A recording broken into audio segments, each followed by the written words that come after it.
तो middle east को लेकर लगातार कई बड़े सारे सवाल जो हैं वो सामने आ रहे हैं। हालांकि कहा गया है कि भाई ट्रम्प जो हैं उन्होंने कह दिया कि नहीं, वो अभी हमला नहीं कर रहे हैं और इस तरह की बातें कही जा रही हैं। लेकिन इन सब के बीच एक बहुत बड़े हथियार की चर्चा लगातार सामने आ रही है। आखिर ईरान का वो सबसे बड़ा हथियार अब सामने आया है। वो कोई मिसाइल नहीं है, वो कोई बॉम्ब नहीं है, वो कोई टेक्नोलॉजी नहीं है। तो वो क्या है वो हथियार, वो आपको बताएंगे। इसके अलावा आखिर ईरान ने, ये बात ठीक है कि ट्रम्प जिस तरह से बयान बार बार बदलते हैं, आखिर ईरान ने किस तरह की तैयारी कर रखी है कि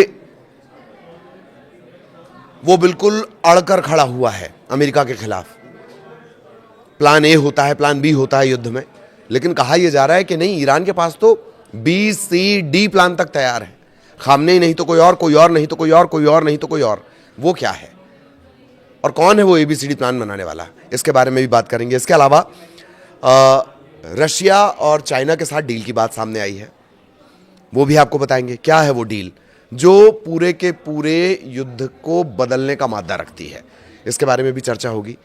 लेकिन सबसे ज़्यादा जिस हथियार की चर्चा हो रही है आज, सबसे पहले उसके बारे में बात करेंगे। नमस्कार, मैं ललित प्रजापति। अपडेट क्या है? अपडेट यह है कि ईरान बहुत तेज़ी से अपनी रणनीति बदल रहा है। ट्रंप ने ये कहा है, हालांकि ट्रंप ने अभी अभी ट्रुथ पर एक वीडियो पोस्ट किया है, 11 का संभवतः वो वीडियो है, जिसमें कहा जा रहा है कि युद्ध ही एकमात्र विकल्प है, भरोसा नहीं किया जा सकता। लिंडसे ग्राहम, एक आपको याद होंगे, मैंने सीनेटर जिनका जिक्र किया था, बड़े करीबी वो माने जाते हैं ट्रंप के और बड़े इजराइल परस्त हैं वो। उन्होंने कहा कि नहीं नहीं, या तो ये खुद से हट जाएं और या फिर इन्हें हटा दिया जाएगा।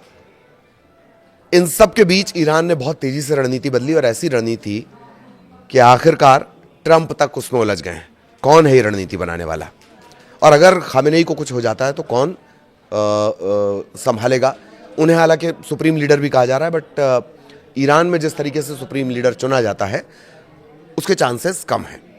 सिलसिलेवार आपको बता देते हैं। सबसे पहले रूस और चीन के साथ डील की बात कर ली जाए। चाइना के साथ जो डील है वो बहुत खुलकर सामने नहीं आई है, लेकिन लंबा चौड़ा कारोबार का इनका जो है वो आंकड़ा है।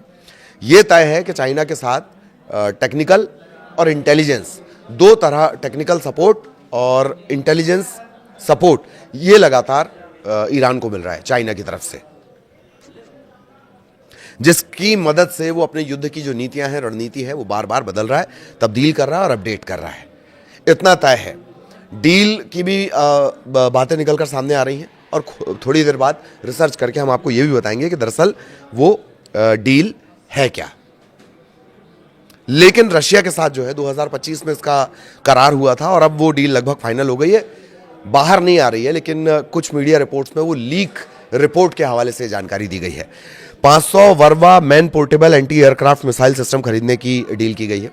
मिसाइल सिस्टम से ज़्यादा इसे ऐसे समझिए कि आपने फिल्मों में देखा होगा, कंधे पर रखकर फायर किया जाता है, कुछ कुछ वो BGL जैसा होता है, मिसाइल रॉकेट लॉन्चर की तरह होता है। 500 Verba man portable anti aircraft missile system खरीदने की डील की गई है। 2025 में दोनों के बीच साइन हुआ था, और इसकी कीमत है करीब करीब 500 मिलियन यूरो, डॉलर में 589 मिलियन, इंडियन रुपीस में ये मान लीजिए 53,000 करोड़ के आसपास की ये पूरी डील है। 5,300, माफ कीजिएगा, 5,300 करोड़ के आसपास की ये डील है। तो ये अपडेट हो गए।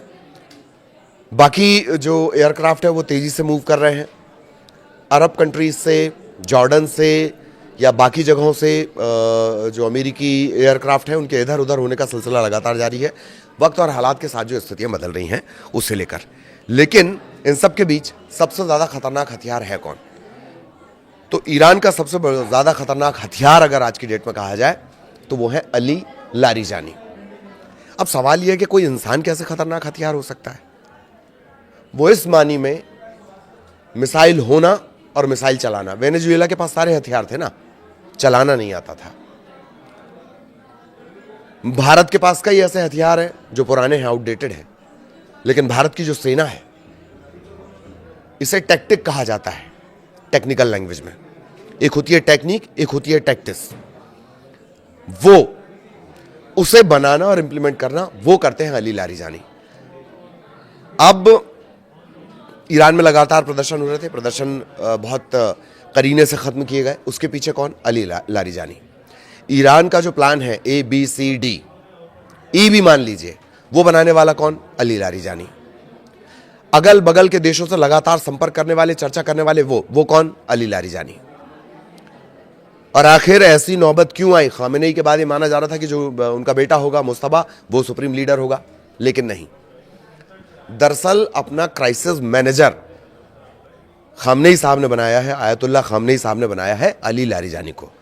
उनका जब प्रोफाइल मैं आपको अभी जानकारी दूंगा, तब आपको अंदाजा हो जाएगा कि आखिर ऐसा क्यों किया गया। अंदरूनी मोर्चे पर अली लारीजानी, बाहरी मोर्चे पर अली लारीजानी। कहा तो यह भी जा रहा, अच्छा पजेश्कियान से उनकी बहुत बनती नहीं है, जो वहां के राष्ट्रपति हैं, राष्ट्रपति चुनाव भी उलट चुके हैं, तो पजेश्कियान से उनकी बहुत बनती नहीं है, लेकिन माना यह जा रहा है कि एक तरह से वो पजेश्कियान के भी कहीं ना कहीं ऊपर है। खामेनेई के बाद अगर वो सबसे ज्यादा किसी पर भरोसा कर रहे हैं अली खामेनेई साहब, तो वो कर रहे हैं अली लारीजानी पे, क्योंकि हर मोर्चे पर अली लारीजानी ने इतनी तगड़ी एक फील्डिंग कर रखी है। सिलसिलेवार आपको समझाते हैं। बार बार ये बात आई, जैसे ये बात आई कि असैसिनेशन हो सकता है, मारा जा सकता है किसको? खामेनेई को और उनके बेटे मुस्तफा को टारगेट किलिंग की जा सकती है। तेजी से उनकी सुरक्षा का इंतजाम करना, उन्हें एक जगह से दूसरी जगह शिफ्ट करना और इसकी रणनीति बनाना कि किसी भी हाल में वो महफूज रहें, सुरक्षित रहें। अली खामेनेई ने इसकी व्यवस्था कर ली है। और अगर उनसे संपर्क टूट जाता है या फिर खुदा ना खास्ता अमेरिका का ये जो प्लान कामयाब हो जाता, तब कौन करेगा? तब एक छोटी सी टीम बना दी गई है, एक यूनिट बना दी गई है, ये यूनिट सारे फैसले लेगी। अगर खामेनेई किसी बंकर में किसी सुरक्षित जगह पहुंच गए, कहीं उन्हें अंडरग्राउंड कर दिया गया है, उन तक कोई मैसेज नहीं पहुंच पा रहा, तो वो फैसले कौन लेगा? वो ये छोटी सी टीम ही लेगी, एक यूनिट वो फैसले लेगी। और इसे बनाने वाले कौन? Ali Larijani. तो ये जो प्लानिंग की गई है, इसके जो मुख्य सूत्रधार हैं वो अली लारीजानी है। उनके बारे में जान लेते हैं कि मिलिट्री पावर उन्हें वैसे ही ट्रांसफर मानी जा रही है, लगभग सारे फैसले वो ले रहे हैं। ईरान में एक बात और भी है कि जो मल्टीटास्किंग होते हैं, मल्टी टैलेंटेड होते हैं, बहुत सारे हुनर जिनके पास होते हैं, उन्हें एक तरह से ग्रूम किया जाता है, उन्हें बढ़ावा दिया जाता है,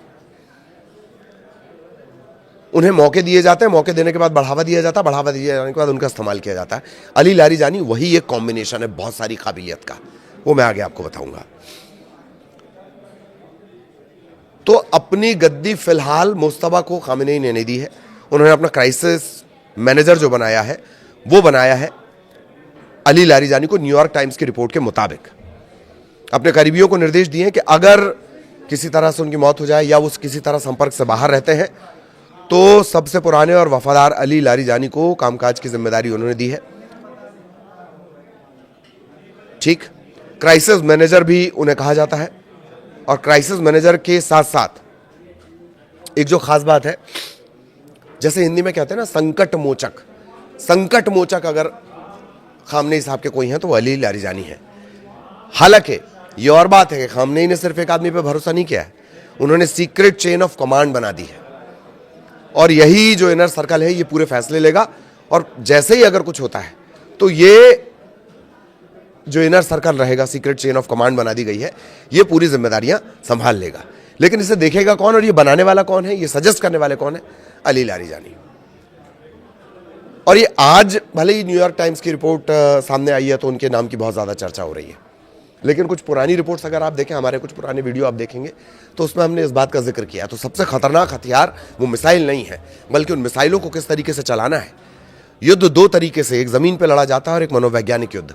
दोनों में अगर खामेनेई को अपर हैंड मिला है, हम ये नहीं कह रहे हैं कौन नेस्तनाबूद हो जाएगा, किसकी ताकत ज्यादा किसकी ताकत कम है, लेकिन अगर ईरान ने एक युद्धपोत को भी जमीन में समंदर में डुबा दिया, अमेरिका के लिए वही बहुत बड़े शर्म की बात होगी, अमेरिका के लिए वही सबसे बड़ी हार होगी। सुपर पावर को अगर सुपर पावर के पूरे चलते फिरते युद्ध के शहर को कोई डुबा दे, डुबाने की बातें कर दे, वही ईरान के लिए कामयाबी है। तो कहने का मतलब कि कौन मनोवैज्ञानिक और जमीनी युद्ध दोनों पर जो रणनीति बना रहे हैं वो अली लारीजानी बना रहे हैं। और जैसा कि हमने आपको कहा कि वो सबसे भरोसेमंद इस वक्त आयतुल्लाह खामेनेई साहब के हैं। कहा यह भी जा रहा है कि सारे फैसले भी लगभग वो ले रहे हैं, सेना और कमांड से जुड़े हुए। और ट्रंप को इन्होंने उलझा दिया है। फिलहाल जंग रुक गई है, ये बातें कही जा रही हैं, टाइम मिल गया है। हालांकि इस पर कतई भरोसा ईरान भी नहीं करता और बाकी के लोग भी नहीं कर रहे हैं, जानकार भी नहीं कर रहे हैं, क्योंकि अमेरिका और इजराइल का तरीका यही रहा है, पहले भरोसा दिलाओ फिर दगा कर दो।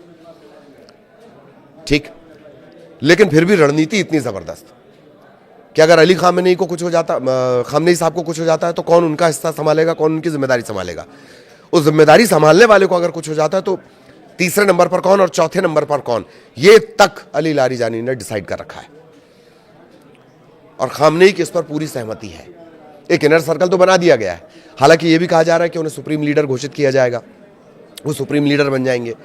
कई रिपोर्ट्स में उन्हें सुप्रीम लीडर लिखा गया, हालांकि ऐसा संभव नहीं है ईरान के केस में, क्योंकि धर्मगुरु होना जरूरी है ईरान में सर्वोच्च लीडर बनने के लिए, जो अली खामनेई हैं। जबकि लारीजानी, अली लारीजानी जिनके बारे में कहा जा रहा है, लिखा जा रहा है सुप्रीम लीडर, टेक्निकली वो नहीं बन सकते क्योंकि वो धर्मगुरु नहीं है। अब उनके प्रोफाइल के बारे में जान लीजिए।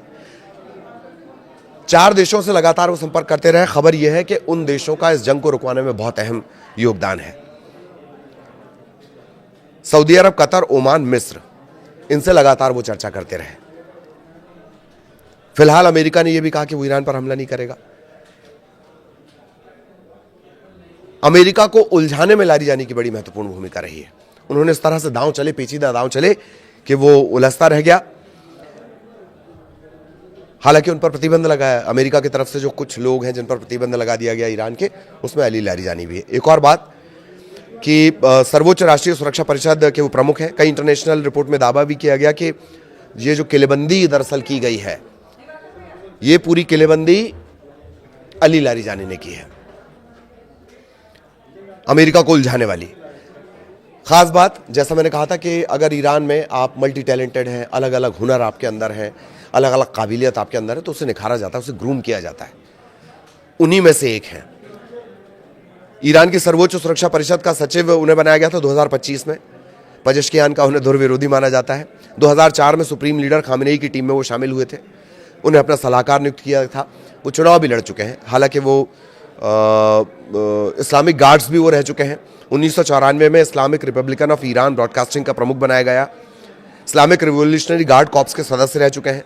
2005 में चुनाव लड़ा, हार गए और 2024 के चुनाव में उन्हें अयोग्य तक घोषित कर दिया गया था। 2025 में वो फिर खामेनेई के साथ जुड़े हैं सलाहकार के तौर पर। कहा यह भी जाता है कि वो वहां की संसद के स्पीकर रह चुके हैं। तो ये तजुर्बा देखिए आप, बतौर मिलिट्री कमांडर तजुर्बा, सेना का तजुर्बा, नॉलेज, टेक्निकल नॉलेज, और उसके अलावा बतौर लीडर उनका तजुर्बा, ये सब काम आया है। इसी वजह से सबसे बड़े क्राइसिस मैनेजर इस वक्त अली लारीजानी बने हैं। एक और बात कि जो सऊदी अरब है, बड़ा कट्टर विरोधी तरीके का रुख उसका रहा है ईरान को लेकर, पर अली लारीजानी बार बार उनसे मिलने गए। करीब करीब 3 बार सऊदी के जो टॉप लीडरशिप्स हैं उनसे मुलाकात उन्होंने की और उसका दौरा काम भी आया है। आखिर अगर कोई अरब कंट्री कम से कम ये भी बोलने की हिम्मत रखे कि हम अपने एयर स्पेस और जमीन का इस्तेमाल ईरान पर हमला होने के लिए नहीं करने देंगे, ये भी बड़ी कामयाबी है ईरान के लिए। 3 बड़े बदलाव उन्होंने क्या किए थे जब ईरान में प्रोटेस्ट बढ़ा। खुलकर वो अमेरिका और इजराइल के बारे में बोलते हैं। वो उन्होंने ही सबसे पहले कहा था कि ये जो प्रदर्शन हो रहे हैं ये अमेरिका और इजराइल करवा रहे हैं। उन्होंने क्या किया था, 3 बड़े बदलाव जब प्रोटेस्ट शुरू हुए, अहमद वाहिदी को उप कमांडर नियुक्त कर दिया। वाहिदी पर अमेरिका कई साल पहले बैन लगा चुका है। फिर ब्रिगेडियर जनरल मोहम्मद अकरमीनिया को उन्होंने प्रवक्ता नियुक्त किया, सेना का प्रवक्ता नियुक्त किया। इजराइल के बारे में खुलकर वो बोलते हैं, अमेरिका के बारे में खुलकर बोलते हैं। प्रतिष्ठित शिया धार्मिक परिवार से, उनके पिता जो आयतुल्लाह मिर्जा हाशिम आमूली, वो जाने माने प्रभावशाली धर्मगुरु थे और कंप्यूटर साइंस और गणित में इन्होंने बीएससी की है, पीएचडी भी की है। किसने? अली लारीजानी ने। उनका यही तजुर्बा पूरा काम आया है। ईरान को इस तरह से एक मनोवैज्ञानिक तौर पर युद्ध में, मनोवैज्ञानिक और कहीं ना कहीं जमीन पर भी अपर हैंड देने में अली लारीजानी की बहुत महत्वपूर्ण भूमिका है। इसी वजह से जानकार उन्हें सबसे खतरनाक हथियार मान रहे हैं। मैं फिर कहता हूं कि हथियार, टैंक, गोला बारूद, सब कुछ वेनेजुएला के पास था। उसे चलाने के हथियार, उसे चलाने के लिए प्रशिक्षित हाथ नहीं थे।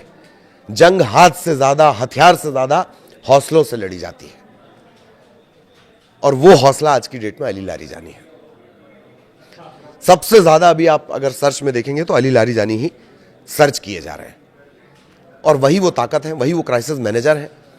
और अगर खामेनेई को कुछ होता है तो जिम्मेदारी, जो सबसे बड़ी जिम्मेदारी रहेगी, वो अली लारीजानी को दी गई है। इसी से आप अंदाजा लगा लीजिए। आगे इस जंग से जुड़े और भी अपडेट, इस तनाव से जुड़े, जंग तो इसे नहीं कहना चाहिए, इस तनाव से जुड़े और भी अपडेट आप तक पहुंचाएंगे। नमस्कार।